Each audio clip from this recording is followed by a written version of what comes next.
নমস্কার বন্ধুরা, আমার সবাইকে স্বাগত জানাই। আমি আজকে লেবুর শরবত কিভাবে বানানো যায় যাতে অন্যান্য লেবুতে প্রচুর ভিটামিন সি আছে, সেটা আমাদের শরীরের জন্য অনেক উপকারী। সেটা ছাড়াও পেটের জন্য ভালো। এরকমভাবে যদি লেবুর শরবত বানান, তো আমরা সাধারণত যেভাবে বানাই এটা একটু আলাদা। তো দেখে নিই যে এটা কীভাবে করেছি। এভাবে বানালে লেবুর শরবত আপনার শরীরের জন্য অনেক বেশি ভালো হবে যেভাবে আমরা বানাই সেটার থেকে, আর পেটের জন্য ভালো এভাবে বানালে। তো আমার এই পাতিলেবু গাছ একটা দেখুন ছাদে করেছি, গ্রো ব্যাগে হয়েছে, প্রচুর লেবু হয়েছিল। তো এখান থেকে আমি 4টে লেবু নিয়ে নিয়েছি। লেবুগুলো আগে ভালো করে ধুয়ে আমি এর মধ্যে 2টো লেবুকে হাফ করে কেটে নেব, আর 2টো লেবু হচ্ছে গোটা থাকবে। তো এটা আগে একটা গ্রাইন্ডারে নিয়ে আগে পেস্ট জল দিয়ে একটা মিশ্রণ বানিয়ে নেব।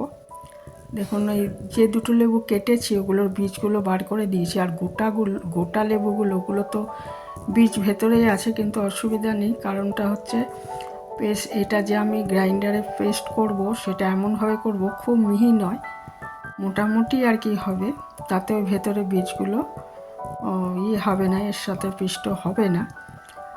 তো এই দেখুন এইভাবে করে নিয়েছি, একটু ঘুরিয়ে নিয়েছি আর কি, যাতে এটা লেবুর খোসায় প্রচুর গুণ আছে। আমরা সাধারণত যে লেবুর করি শরবত, তাতে তো খোসাটা বাদ দিয়ে দেওয়া হয়।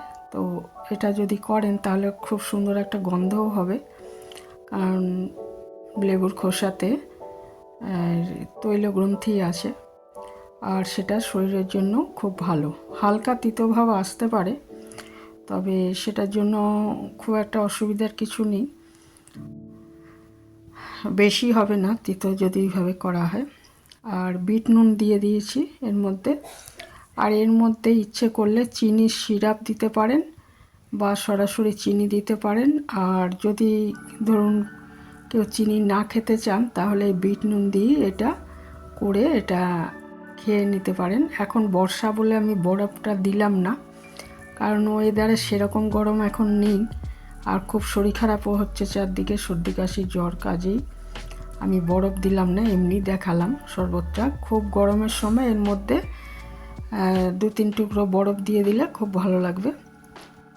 আর চিনির সিরাপ বানাতে হলে এখানে আমি চিনি দিলাম, আর একটা চিনি দিইনি, এমনি রেখেছি।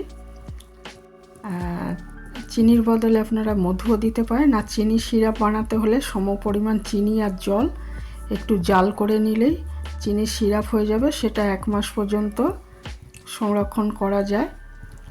তো সেই চিনি সিরাপ যদি পরিষ্কার বোতলে ঢেলে রাখেন তাহলে 1 মাস অবধি রাখা যাবে। সিরাপও করে নিতে পারেন। এখানেই শেষ করলাম।